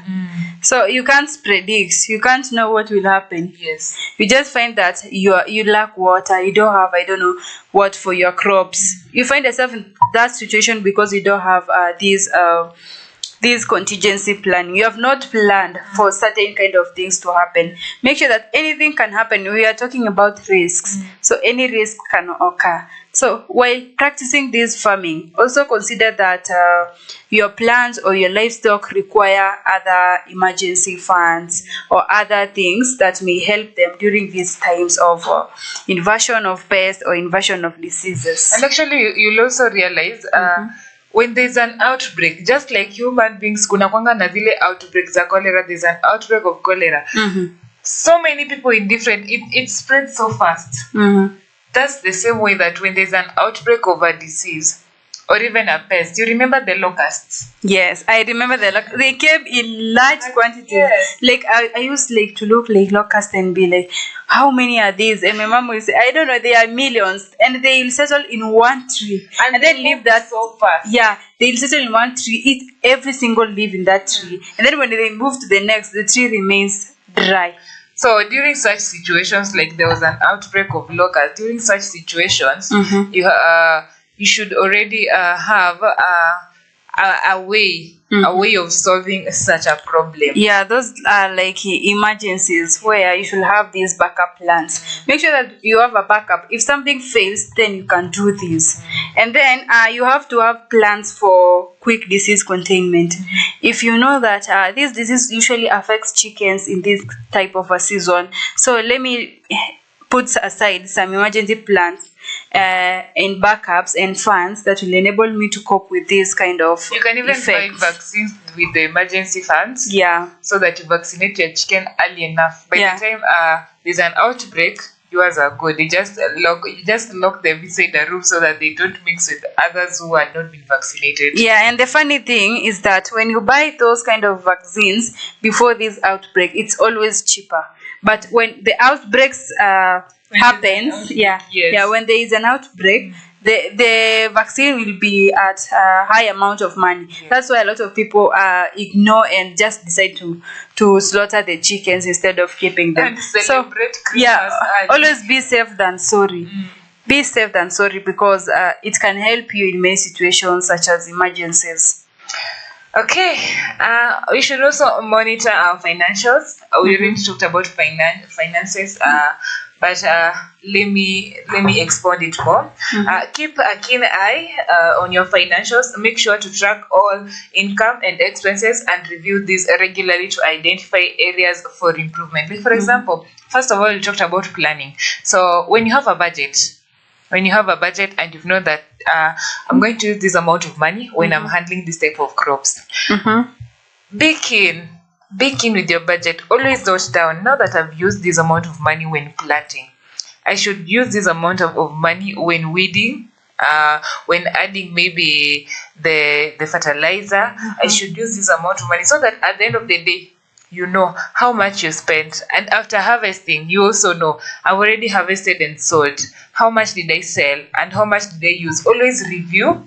And also, if there's any room for improvement, there's always room for improvement. Improve next time. If at all it didn't do so well this time round, ensure that the next time you are farming or you're planting your crops or you're handling animals, you improve. You will only improve if you already wrote it down. Yes. You already noted all those downs. You are tracking all the income and the expenses, so that next time when you're handling the same type of crops or even animals, you know what to do next. Yeah. So that you can do it better. Yeah, so I won't add more on the budget side because we've already talked enough about budgeting. Yes. So I'll just go to the next strategy, another strategy of crop selection, and so it is market and value addition.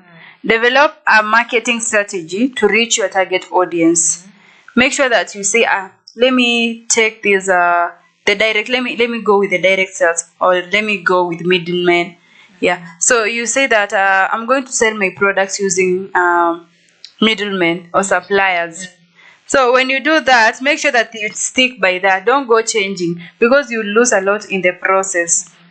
And again, also consider value addition. For example, instead of selling milk, you can sell cheese or yogurt. Yeah, so that is value addition. You can put cheese. You can make cheese using this milk. You can make yogurt, because you can find that a lot of farmers are practicing dairy farming. Everybody has milk, and milk is very cheap in the market when it is many. It is much. Yeah, it's a lot. So when you see that there is a lot of milk in the market, they are selling at a very cheaper price, you might consider, if your cows are not producing enough milk, sell your milk, buy the milk from other farmers because they are cheap. take that milk and make cheese out of it and yogurt. You see, you will get even more profit than you expect. And actually, that's why I encourage farmers to go for trainings. If at all there are trainings, you can go for trainings, because in such trainings, these are the places where you're trained to make things like those cheese and yogurt. In your own way, maybe you don't know. Yes. So if you want to make more profits, maybe you can attend such trainings. If you have any training that they want to teach you, maybe even if you are growing mangoes and you've heard that they're training people on how you can make mango juice or how you can preserve your mangoes. I've never seen preserved mango, the dried ones. No, I haven't seen the dried mango. There's a way they peel. I attended a training that they were teaching us how they peel those mangoes and dry them, and then they preserve them. Even after some time, they're still sweet. So they are dry, but they still have the mango taste. So I always encourage people, if there are trainings, kindly attend those trainings. You'll get to learn so much. In those trainings, those are the places where you can learn how to make those cheese. You can learn how to preserve whatever you are having. So that when you sell it at the markets, in your markets, you get good money. And most of the times, you find that these trainings are not even paid. You just go like that. They are agricultural fairs. Mostly, I urge you, all of you, to go attend agricultural fairs that are happening. They happen most of the times, and they don't charge you. You just go to that different stores, ask them how do they do this product, what it contains, and they tell you. You'll be able to learn a lot from that through this agricultural fair. And also agricultural shows. Those ones that happen, do they happen yearly? The ones that they take students. Back when you were young, we were always told that you pay some amount of fee, then you're taken for that show. As ours was in Kisumu, I hear there are shows also in Nairobi. You also should attend those agricultural shows so that you also see what other farmers are doing and what you can do better. Back to marketing strategy. I've just remembered something. Marketing strategy, it depends on how you place your products on the market. So if you decide that I want to create a connection with my customers, make sure that you develop that connection with your target audience, that is target customers. So if you decide that I'm going to advertise my products online, make sure that you post daily so that your customers will know, wow, this has arrived, this is ripe, I'm going to order this amount of things. So make sure that you also develop that connection with your target customers. Our next point is quality over quantity. I think this one I'm just talking to myself directly. Personally, I love quality, but it's not right. Everybody loves quality. Okay, like personally, I love quantity, not even quality. Oh yeah, okay. Quantity. I don't look at the quantity. Like everybody loves quality, but they want quantity. They look at quantity, but they love the quality. So when they see that this one is a very quality product, of course they always go and look for that quality product, and then they say, how much is this avocado? They tell you this avocado is 50 shillings, and you say, what about this one? You say, this is 10 shillings. So you go and pick 10 shillings, 5 of them, and you forget the one for 50 shillings. So the quality only attracts you, but the quantity attracts you even more. It is funny. I know, but it happens to me. You choose the 5 ones. And leave the quality one. It's better just go with the 5 utatengeneza mbele. And you know that avocado, there is the one they say it has a lot of fat, the mafuta avocado, and then there is the one they say maji, it has a lot of water. So you see that the one that contains fat, it is very good, it is shiny, it is ripe enough, but it is 50 shillings. But the one that contains water, yes, it is ripe, but it's 10 shillings. Why don't I pick the one with 10 shillings? 5 of them instead of picking this one. Then you go drink water. Like I don't know how people work. Anyway, Kenya. Anyway, you can still follow us on our social media handles. We're still live on YouTube at Afarmers Media. We are live on Facebook at Afarmers Media, on Twitter at @AfarmersWithAZ_media, and on our website www.afarmersmedia.com. And on to our next point, that quality over quantity. You should focus on producing high quality products rather than aiming for high quantities that may compromise quality. Superior products will differentiate your farm in the market and can demand better prices. Just like we were saying, you can be planting avocados, you're just focusing on the quantity. Unaona ziko mingi, hazijaiva vizuri, like they're not so good, but since there are a lot, you just pluck them from the trees and then you take them to the market. You know, at the end of the day, people won't buy those small things that you brought to the market because there are so many. People will go for the quality. Most people are not like us. Yeah, they are not like us. For us, I don't know what we see, but for us, we are still broke and not rich. So sometimes we find a solution. Those are 5 avocados we eat for 5 days. Yes. So you are trying to, that is financial discipline. Budgeting. Like you're budgeting for the entire week. Yes. So and I know farmers focus on getting much. Most of the farmers, there are others who are doing it for profit. There are others doing them for their own benefits. So the ones who are doing for profit, you find that they grow a lot of maybe avocados. They grow a lot of avocado trees. You just mentioned being broke, and I just remembered a friend of mine was telling me, you get into the supermarket, you realize that there's someone who has taken that basket, and then there's someone who has that big trolley. I've already started laughing. There's someone who has that big trolley, and that the person who has that big trolley has even placed his or her child on top of that trolley, and he's going to fill that trolley without even looking at the prices. Yeah, like I was like, wow. And I've met such kind the of basket is just having the phone, the calculator, calculating one by one before buying all those. And at the end of the day, you just go and pay and go away. This life. Yeah, this life, it's not always fair. Anyway, let's go to network. Connect with other farmers. Join local farmers platforms. Make sure that you're joining their groups. Participate in agricultural forums. And also online networking can lead to shared resources, valuable advice, and new opportunities. So make sure that you network with other farmers. For example, in a farmers media, we have clubs. Where we have a farmers club. It is called a farmers club when you go to search in social media. Facebook.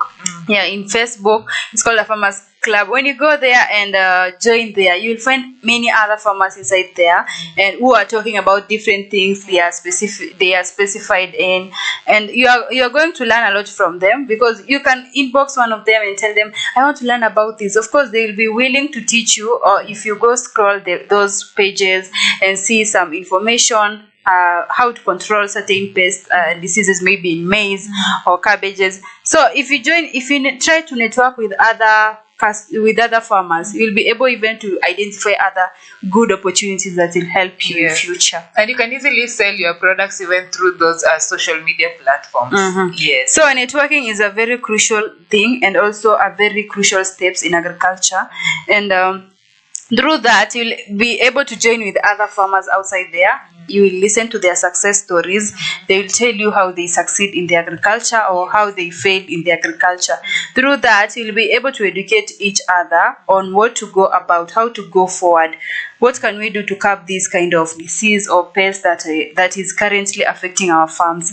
So make sure that you are networking. Don't just stay there and say that I'm a farmer, I know everything about farming. Yes. It's not the end of the world. Like, everything about farming doesn't revolve around that one person. Agriculture is very wide and very, very wide. So if you want to know a lot, if you want to continue learning about this agriculture, join these kind of platforms. I am sure you will get educated. And actually, when you keep the information to yourself, you realize that you're not helping yourself. If you have any new information on agriculture, tell it out. You realize that even there are people who know much than even you know. Yes. So the moment you're talking, and then you're helping another person, you realize that the other person also knows something that you didn't know, and you keep on learning as you continue. Yeah, and you know that through that you can get shared resources, and you can get a valuable advice from different farmers who are more experienced than you, and also you can be able to get exposed to new opportunities.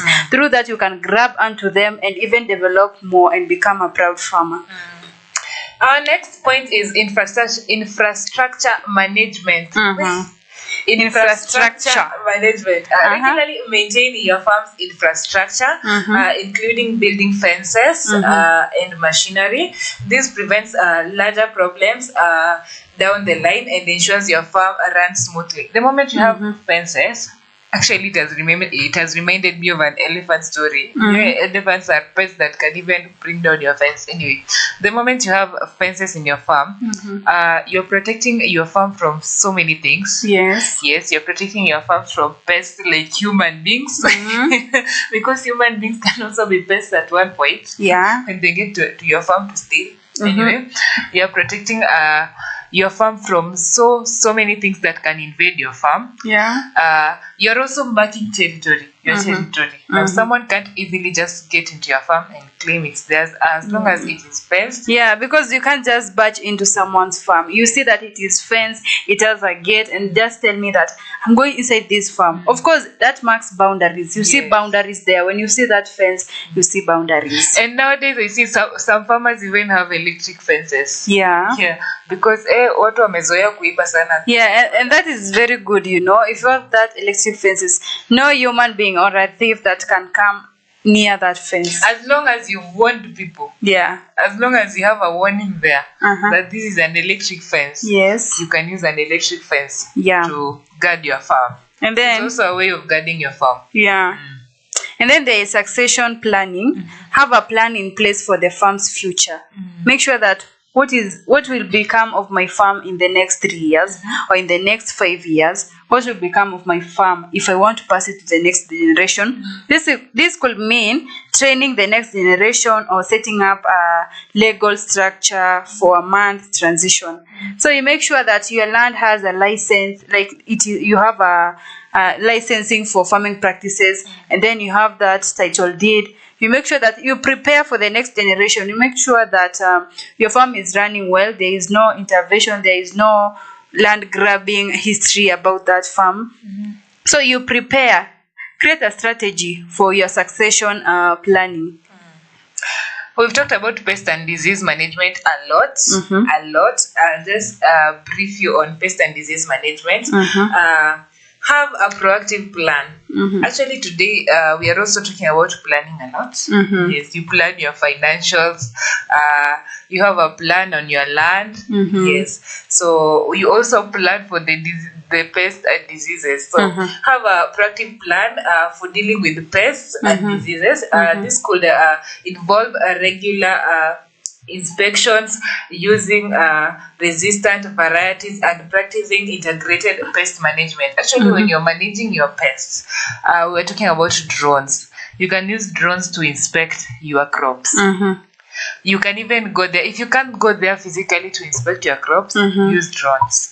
Yes, it will easily help you identify what type of pests are in my farm, which diseases have attacked my farm, so that you handle it appropriately. Yeah, and then there is labor management. This is another crucial step, because labor management, how do you manage your laborers? Treat your farm laborers well. Yes. You know, others say that these laborers are, they command them in a harsh tone. Do this, do this. No, that's not a good way to treat people. They are also there looking for their daily needs. They are there to practice these things called farming. They are there to ensure that your farm is producing a good harvest. So make sure you treat your laborers well, and also give them fair wages. Good working condition and respect can lead to higher productivity and loyalty. Actually, when you're employing a laborer and you've already assigned him or her the duties, ensure that the amount you're paying that laborer inaingiana, it matches the work he or she is doing. When you do that to that laborer, they feel encouraged. And they even work for you. They can even do extras, and they don't ask for more money. Yeah, and that's why I'm saying that if you treat your laborers well, you can gain loyalty. Yes. If you respect them, respect the work they are doing, come and congratulate them. Tell them, wow, you did a good job today, and I'm very happy about it.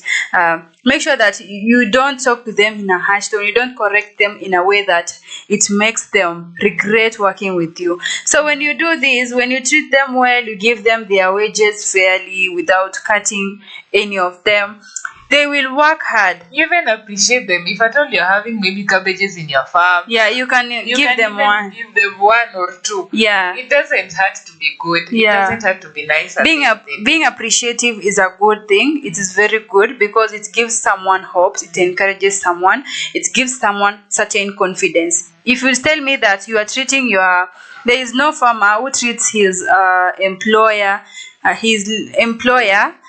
badly, like talking harshly, like just lacking respect. So that will be very bad, because when you earn that respect from that laborer, when you show them that you respect them, you value the work they are doing, you congratulate them now and then, appreciate them now and then, I'm sure they will increase your productivity even 10 times, and they will remain loyal to you. They won't steal from you because you respect them, you treat them with good care. So of course, make sure that you manage your laborers in a way that it is good, and also in a way that it is respectful. It is good to respect everybody's occupation. Yes, let's talk about precision agriculture.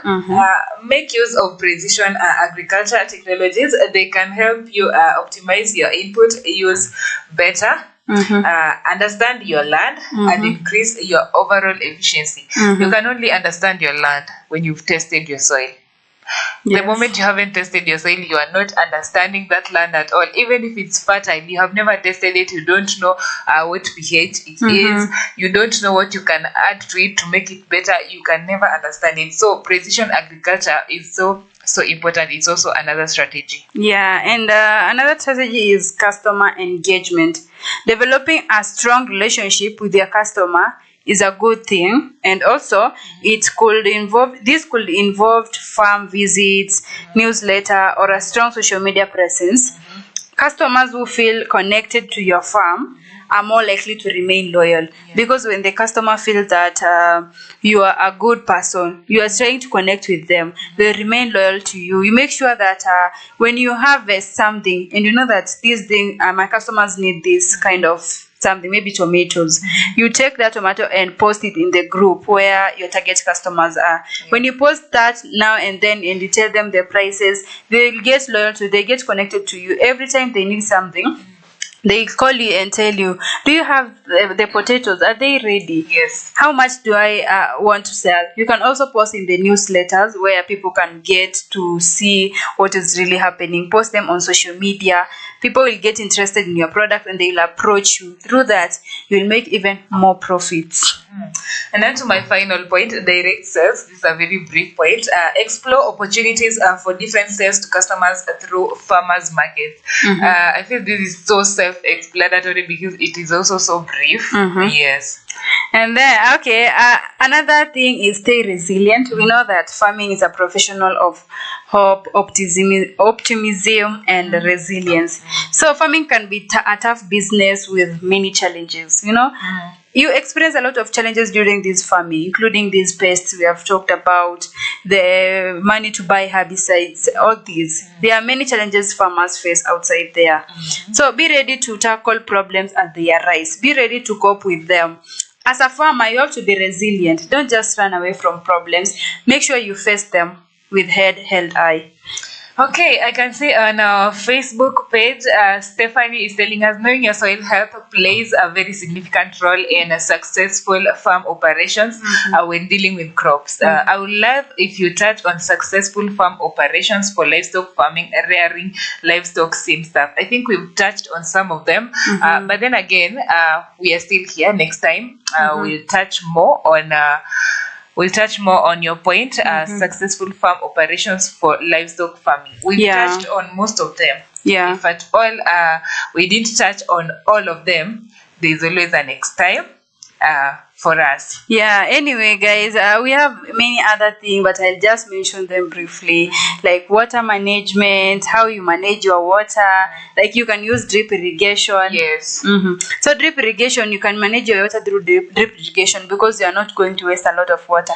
The water comes slowly in small amounts. So through that, you can manage your water. And then we have renewable energy. Invest in renewable energy like solar panels and wind turbine. And then we have water monitoring. Keep an eye on the weather forecast. You know, we have different apps that provide these weather forecasting practices. So make sure that you also keep an eye on weather forecast to better manage your financial activities. Yes, it's been a very interesting topic. A very interesting topic indeed. It was a wide one, Yeah. but very, very interesting. Strategies for a successful farm operations. Unfortunately, we've come to the end of our show, but let me Yes. first appreciate Stephanie for sending us your comment. At least we've learned something from your comment. And the next time we are going to reply on your comment immediately and make sure that we have covered what you've just suggested right now.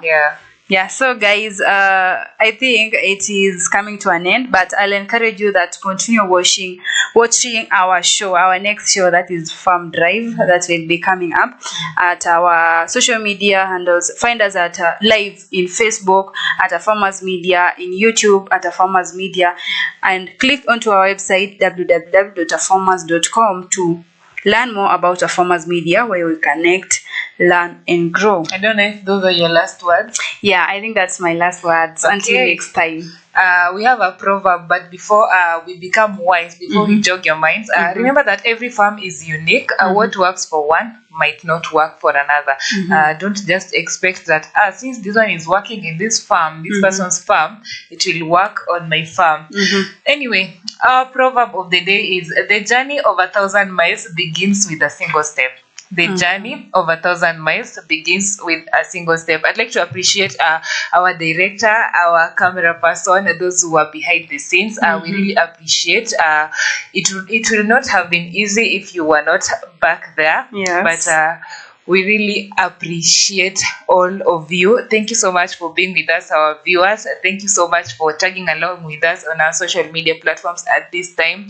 Until tomorrow, I've been your host, Mary Oswero. And I've been your co-host, Regina Ayanai.